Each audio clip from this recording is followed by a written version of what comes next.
All right, Shalom. First and foremost, I want to give all praises to the Heavenly Father and His only begotten Son, Yahweh, Bahashem, Yahweh Shai, Bahashem Rakakadash. Double honor to the apostles and elders of Great Millstone, Ruel, and peace, love, and salutation to you, Akim, that's pushing His truth and truth sincerity. I'm the brother I now from the GMS Atlanta Church, coming to you back with another lesson, Lord, one is edifying. And today's topic is earthquakes in diverse places, okay? Which happens to be one of my favorite topics, these earthquakes, through the spirit. So this is from the Idaho Statesman, and it was from yesterday, which was March 31st, 2020. Today is April 1st, 2020, year of prophecy, and it was supposed to be April's Fools. Ain't no jokes going around here in America, man. It ain't nothing funny about what's going on today, all right? It says earthquake shakes Boise with 6.5 magnitude that could be Idaho's second strongest ever.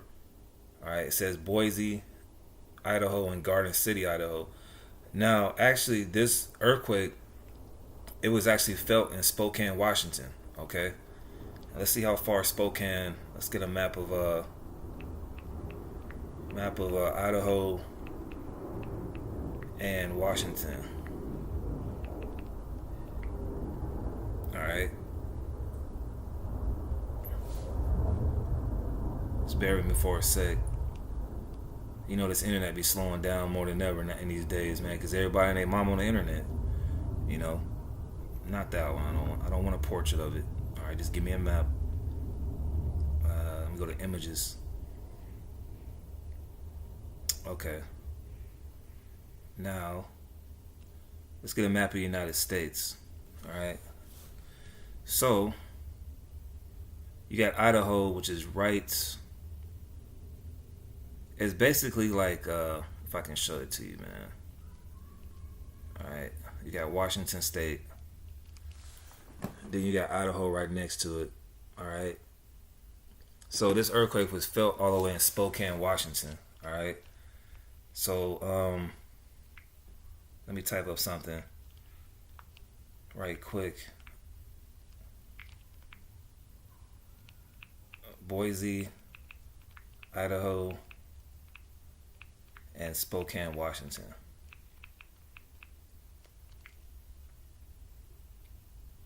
Alright, this is a better map. Okay, you have the Tri-Cities of this part of the region of the country. Now, Boise, it says it's about 288 miles from, I believe, Spokane, if I'm not mistaken. No, from Spokane. Let me see. From Boise, Idaho to Spokane is about 3 hours, 227 miles. Okay, so this earthquake was felt from here, from Boise, Idaho to Spokane, Washington, right here. Okay, and it was even reports that it was felt in British Columbia. I don't know if Vancouver, but I saw a news report from the local Spokane, Washington news station, and they could feel this 6.5 earthquake being felt in Spokane, Washington. All right, so it says. An earthquake shook Boise in the Treasure Valley at 5:52 p.m. Tuesday, according to the United States Geological Survey.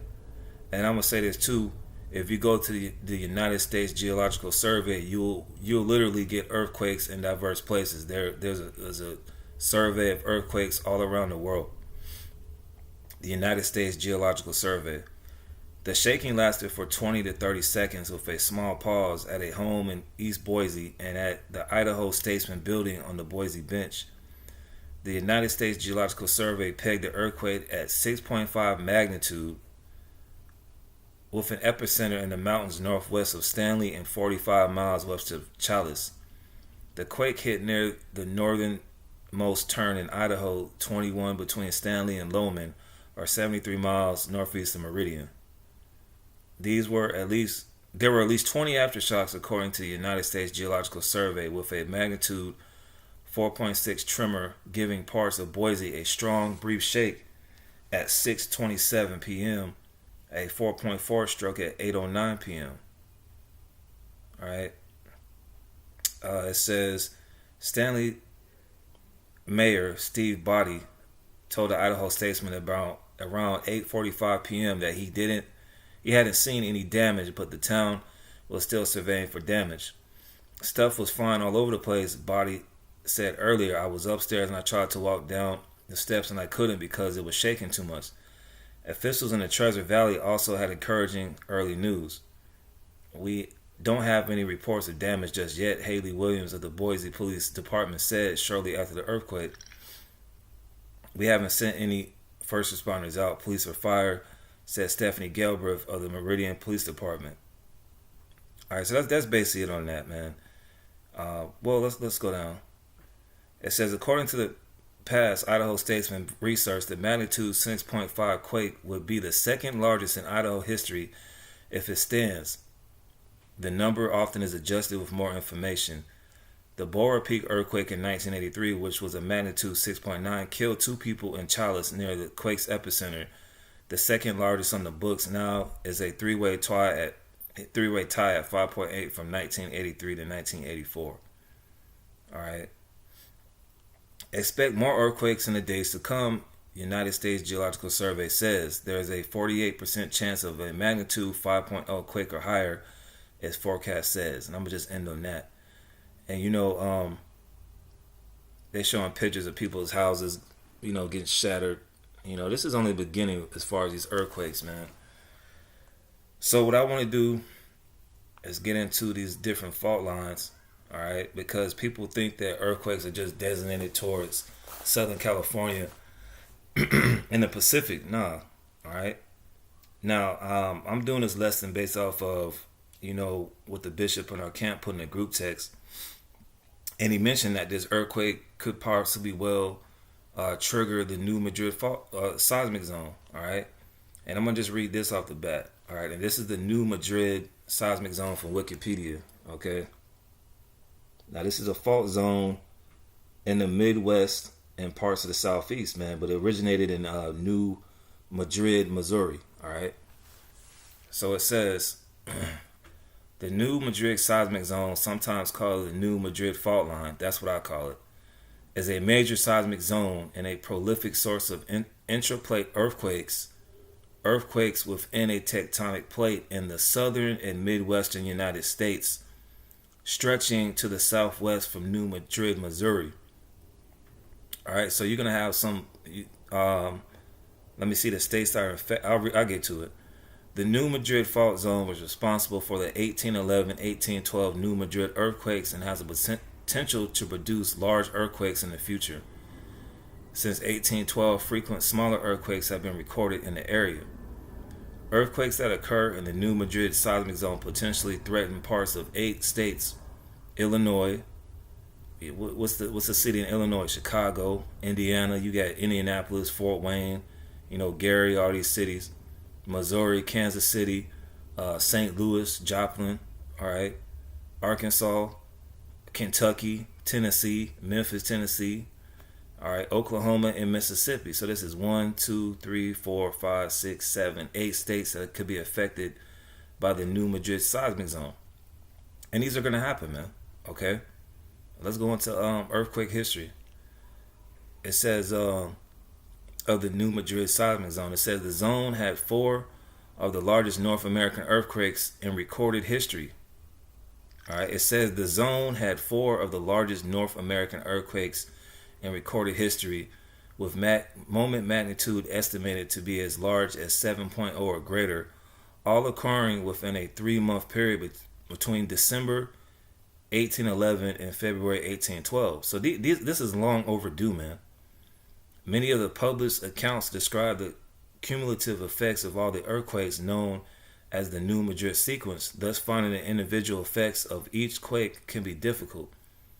Magnitude estimates and epicenters are based on interpretations of historical accounts and may vary. All right, so the largest one was 1811 to 1812, and it seems like this is way overdue, man. Okay. Let's go to December 16th, 1811. At 2:15 a.m., the epicenter in northeast Arkansas, probably on the Cotton Grove Fault. It caused only slight damage to man-made structures, mainly because of the sparse population in the epicenter area. The future location of Memphis, Tennessee was shaken at Maricali level 9 intensity. So, like I said, you got cities like Memphis, Tennessee, different parts of Tennessee that's going to be affected, man. All right. Earthquakes are not just a Pacific Northwest or West Coast thing, man. Okay. So basically, there's another picture of where this new Madrid fault zone is going to take effect when it does happen, because it's not a question of if, but when. Okay. And there's been earthquakes in the South, man. All right. There's been earthquakes in the South. Back in 2018, there was an earthquake in Tennessee, and it was felt all the way here in Atlanta, Georgia. It was a 4.4 earthquake that was felt at 4:14 in the morning. All right. Back in 2018, it was about to turn. I think it was November 2018. Okay. And you have little down here in the South, man. You got little tremors, little 2.5s, but it's about to amp up, man. All right. So let's go to another seismic zone.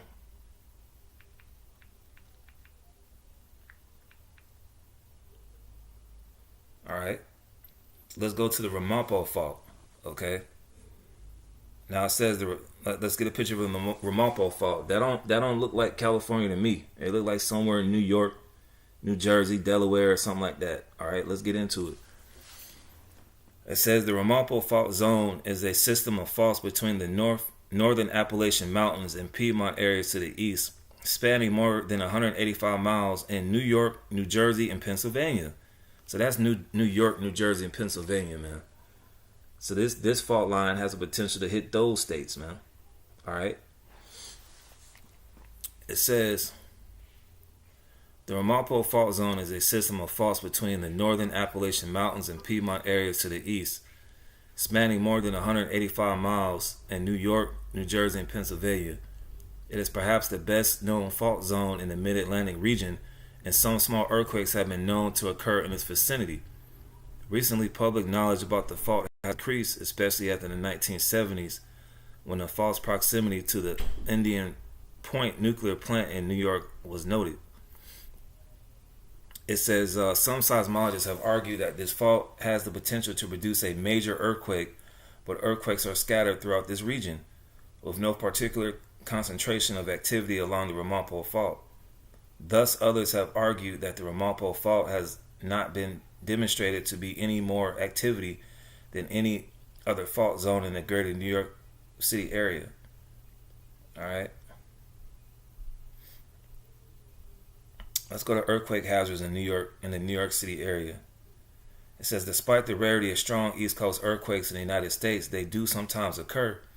Furthermore, when these rare Eastern U.S. events do occur, the areas affected by them are on average 10 times as large as Western ones for events of the same magnitude.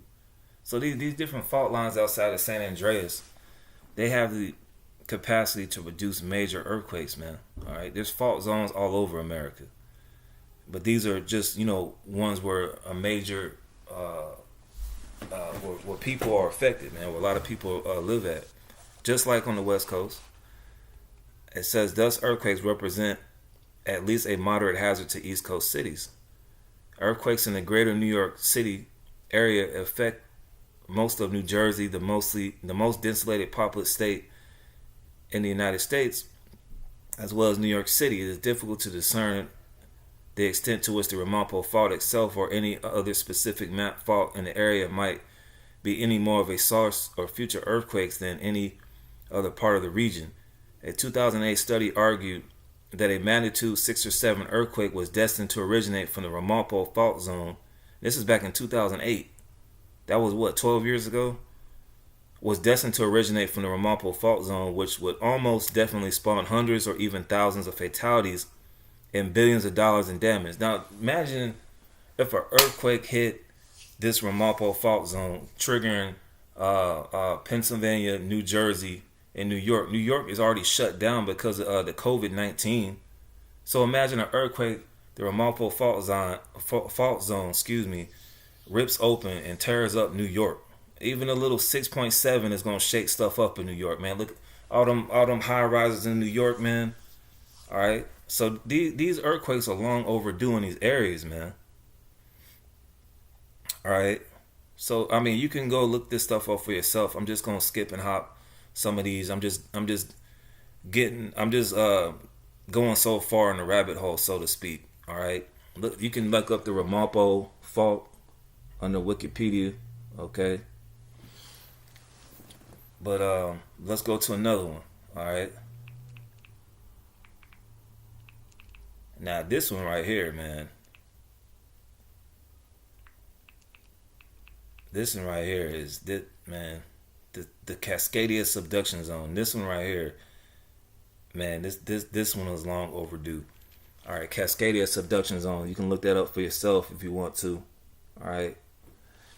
It says the Cascadia subduction zone, also referred to as the Cascadia Fault or Cascadia, is a convergent plate boundary that stretches from northern Vancouver Island in Canada to northern California in the United States. So from British Columbia, let's get a map of British Columbia. All right.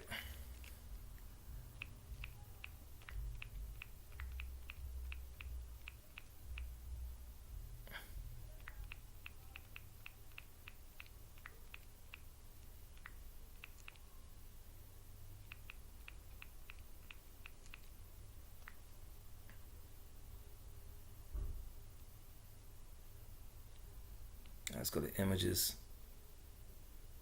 All right. This is a good one. All right. So look.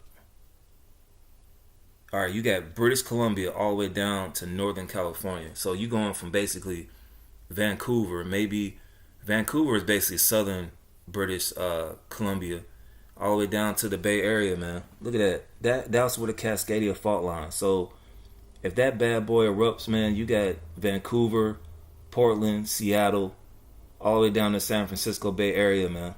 This is the Cascadia fault line, okay? So let's go back to that. It says it is a very long, it's very long, sloping subduction zone where the Explorer, Juan de Fuca, and Gorda plates move to the east and slide below the much larger, mostly continental North American plate. The zone varies in width and lies offshore beginning near Cape Mendocino, Northern California, passing through Oregon and Washington and terminating at about Vancouver Island in British Columbia. The Explorer, Juan de Fuca, and Gorda plates are some of the remnants of the vast, ancient Farallon plate, which is now mostly subducted under the North American plate. So it's just plates under plates, man. The North American plate itself is moving slowly in a generally southwest direction, sliding over the smaller plates as well as the huge oceanic Pacific plate, which is moving in a northwest direction in other locations such as San Andreas. Now that's the main fault zone in central and southern California. So it seems like, I'm not a seismologist, but it seems like this has potential. If this earthquake happens, it has potential to hit the San Andreas fault line. And we all know about the big one. They made a movie called San Andreas with The Rock. How basically California was shut in half and that tsunami hit. Okay, it says tectonic processes active in the Cascadia subduction zone region include accretion subduction. Let's look up that word right quick. What is accretion? Accretion. All right, here it is. Accretion. It says accretion in geology is the process by which material is added to a tectonic plate or a landmass. This material may be sediment, volcanic arcs, seamounts, oceanic crust, or other ingenious features. All right. Going back to the subduction zone, it says accretion subduction zones, deep earthquakes, and active volcanism of the Cascades. This volcanism has included such notable eruptions as Mount Mazama. It says 7,500 years ago. Esau went nowhere to be around 7,500 years ago in the United States. It says major cities affected by disturbance in the subduction zone include Vancouver and Victoria, British Columbia, Seattle, Washington, and Portland, Oregon. And it's gonna go down into Northern California as well. All right. It says Let me see what we got here. There was an earthquake that happened. All right, around this time. Let me just figure it out right quick. But before that, let me read the San Andreas Fault connection. Now, this is the connection between the San Andreas Fault and the Cascadia Fault line. It says studies of past earthquake traces on both the northern San Andreas Fault and the southern Cascadia subduction zone indicate a correlation in time, which may be evidence that quakes on the Cascadia subduction zone may have triggered most of the major quakes on the northern San Andreas during at least the past 3,000 years or so. The evidence also shows the rupture direction going from north to south in each of the time correlated events. The 1906 San Francisco earthquake seems to have been a major exception to this correlation, however, as it was not preceded by a major Cascadia quake. So, well, back then, but hey, the time is now, man. All right, the Lord says He's gonna bring earthquakes in diverse places, man. So you would think, you would imagine, all right, that when these two, when the Cascadia hits, okay, that the San Andreas is gonna open up. Now this is the 1700 Cascadia earthquake. The 1700 Cascadia earthquake occurred along Cascadia subduction zone on January 26, 1700, with an estimated moment 8.7 and 9.2. Now imagine all those people in those cities, British Columbia, Seattle, Portland, parts of California, okay, being affected by 8.7 and 9.2 earthquake. Now this is what, from 2020 to 1700, what's that, 300 something years? The seismologists are saying this is 300 years overdue. It says the megathrust earthquake involved the Juan de Fuca plate from mid-Vancouver Island south along the Pacific Northwest coast as far as Northern California. The length of the fault rupture was about 620 miles with an average slip of 66 feet. All right. So this is where that major earthquake in the Cascadia fault line erupted at, all right, in 1700. And seismologists have been saying it's 300 years overdue. So the time is probably now. So imagine, whoa, let me read that part. It says the earthquake caused a tsunami which struck the coast of Japan. So this earthquake in 1700 started a tsunami in Japan, and may also be linked to Bonneville slide and to Sachs Cone eruption in British Columbia. Let's look up tsunami, okay? Now, when you have these major earthquakes, what's a tsunami? What is a tsunami? It says a tsunami, from the Japanese lit harbor wave pronounced tsunami, is a series of waves and a water body caused by the displacement of a large volume of water, generally in an ocean or a large lake. Earthquakes, volcanic eruptions, and other underwater explosions, including detonations, landslides, glacier cavings, meteorite impacts, because that's what Esau thinks a meteor is going to hit America. Like they showed in that movie Deep Impact with Morgan Freeman. And other disturbances above or below water all have the potential to generate a tsunami. Unlike normal ocean waves, which are generated by wind or tides, which are generated by the gravitational pull of the moon and the sun, a tsunami is generated by the displacement of water. Tsunami waves do not resemble normal undersea currents or sea waves because their wavelength is far longer. And you see it in the movies, man. These tsunamis, man, they're big as these skyscrapers in these cities, man. All right, that's what these earthquakes and these fault zones have the potential to do. So imagine a tsunami hitting that Ramapo. Imagine after an earthquake triggered that Ramapo fault line. Look what happened in New York. New York would be finished, man. New York and New Jersey would be finished. This Cascadia fault line, the San Andreas fault line, man. All these people would be displaced from their homes due to tsunami. And brothers in Los Angeles, man. I was watching a few brothers last year. They have signs where if you go to the Santa Monica Pier in California, they have signs that say this is a tsunami warning, man. All right. So the Lord is doing His thing, man. So I'm gonna just get to some scriptures, man. But you can look up this stuff for yourself in your spare time. All right. But hey, let's get a picture. Let's see what a tsunami would do, man. Go to YouTube right quick, since I'm already in here. All right, tsunami.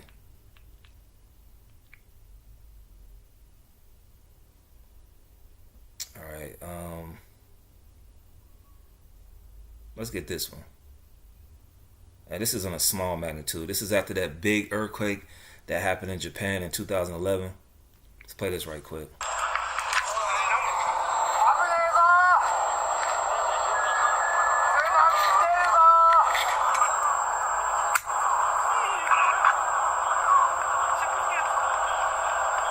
Look at that surge of water, man.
Hey man, so that's what happened back in 2011, man. Now there was, for the sake of time, there was a tsunami back in Indonesia as well. I think it was maybe like a year and a half ago. All right, but these things are coming, man, because the Lord prophesied of it, man. So let's get into some scriptures, man. Just a couple scriptures. All right, this is Matthew 24 and 3. And his disciples sat upon the Mount of Olives. The disciples came unto him privately, saying, Tell us, when shall these things be, and what shall be the sign of thy coming and the end of thy world, end of the world? And that word world in the Greek is eon, which is A-I-O-N, and that's an end of an age or a period of time. So this is the disciples are asking Yahushua, when is this rulership under the so-called white man going to be over with? All right. When this period that we're in right now, when is this going to be over with? All right. So it says, and Yahushua answered and said unto them, Take heed that no man deceive you. For many shall come in my name, saying, I am Hamashiach, and shall deceive many. You got a lot of these Israelite camps that deceive, and you got a lot of these guys, so-called truthers, that just came out of nowhere like 3 weeks ago, saying, I've been telling y'all. They do have some truth to what they're saying, but we all know that they got it from the apostles and elders and just regurgitated and made it their own so-called gospel, man. All right. It says, verse 6, and you shall hear wars and rumors of wars. That's happening right now. See that you be not troubled, for all these things must come to pass, but the end is not yet. For nation shall rise against nation, and kingdom against kingdom. There shall be famines. It's about to be a famine out here with this COVID-19. All right, and pestilence, COVID-19, and earthquakes in diverse places. So these fault lines are overdue to erupt, man. Whether it be the Madrid fault, the new Madrid fault line, the Ramapo fault line, or the Cascadia fault line, or the San Andreas fault line, or whatever fault line is out there in America, man. It's long overdue, and different parts of the world. All right. Verse 8, all these are the beginning of sorrows, man. So all these are the beginning of sorrows for Esau's kingdom, because it sure as hell ain't gonna be no earthquakes and wars and rumors of wars in the kingdom of heaven. Okay, so let's go to 2nd Ezra 9 and let's close out on that. That's the 2nd Ezra 9 and 1. It says, He answered me then and said, measure thou the time diligently in itself, and when thou seest part of the signs past, which I have told thee before, then thou shalt understand that it is the very same time wherein the highest will begin to visit the world which he made. Therefore, when thou shalt be seen earthquakes and uproars of the people in the world, then thou shalt well understand that the Most High spake of those things from the days that were before thee, even from the beginning. Just like it mentions in Isaiah 46 and 10. Let's get it right quick. I'm going to just end off on this. Isaiah 46 and 10 says, declaring the end from the beginning and from ancient times, the things that are not yet done, saying, my counsel shall stand, and I will do all my pleasure. So this is the words of the Heavenly Father, Yahweh, through his son, Yahushua. So as far as these earthquakes, man, they're coming. And just imagine what these earthquakes would do right now, all right, during this whole COVID-19 so-called pandemic. Throw a tornado. All right, hurricane season's coming back. Earthquakes can happen at any given moment. Imagine that bringing more destruction upon this economy that's broken down, man. So, hey, with that, I want to say Abba Babal, all right, and Shalom to the elect.